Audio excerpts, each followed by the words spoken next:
একেই বলে আসলেন, দেখলেন, জয় করলেন। প্রথমবার বিপিএলে এসেই শিরোপা জয় রাজশাহী ওয়ারিয়র্সের। নাবিল গ্রুপের নারী ফুটবল দল রাজশাহী স্টার্সও প্রথমবার লিগে অংশ নিয়েই হয়েছে চ্যাম্পিয়ন।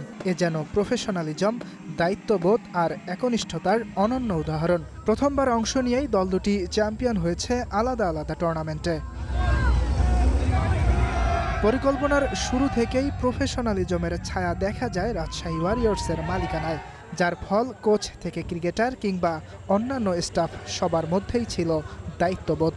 আর তাতেই বিপিএলে প্রথমবার অংশ নিয়ে চ্যাম্পিয়ন নাবিল গ্রুপের দল রাজশাহী ওয়ারিয়র্স। ক্রিকেটার আর ফুটবলাররা মাঠে খেলেন, জয় ছিনিয়ে আনেন, কিন্তু এর পেছনে থাকে অনেক মানুষ। দল দুটির মালিকানায় থাকা নাবিল গ্রুপ দলের মাঝে কমফোর্ট জোন তৈরি করতে পারাতেই ধরা দিয়েছে এমন সাফল্য। এই আসরে আমি মনে করি সবচেয়ে কমপ্লায়েন্স টিম আমার বলতেই হচ্ছে এটা রাজশাহী।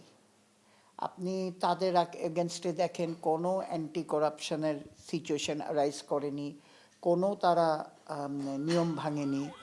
বিপিএলে প্রথমবার চ্যাম্পিয়ন হয়ে রাজশাহীতে সাতখোলা বাসে চড়েছেন শান্ত মুশফিকরা। আনন্দ ভাগাভাগি করে নিয়েছেন দর্শকদের সাথে। তার কিছুদিন পরেই নারী ফুটবল লিগে চ্যাম্পিয়ন হয়েছে রাজশাহী স্টার্স এফসি। নারীরাও মেতেছেন উল্লাসে, জানিয়েছেন নিজেদের ভালো লাগার কথা। এবং ধন্যবাদ জানাই রাজশাহী স্টার্স এফসিকে, কারণ শুরু থেকে ওনাদের ম্যানেজমেন্ট অনেক ভালো ছিল। তাতে ওনাদের টার্গেট ছিল যে একটা চ্যাম্পিয়ন টিম করার। ট্রফিটা পেয়েছি, আমরা অনেক খুশি, তার জন্য আমরা ঈশ্বরের কাছে কৃতজ্ঞ। অ্যান্ড এইবারের ট্রফিটাও ভিন্ন রকম ছিল। রাজশাহী ওয়ারিয়র্স কিংবা রাজশাহী স্টার্স এফসির ক্রীড়াঙ্গনে পদযাত্রা সবে তো শুরু। আস্থা এবং ভরসায় ক্রীড়াঙ্গন নিয়ে আছে আরও দূরে যাওয়ার পরিকল্পনা।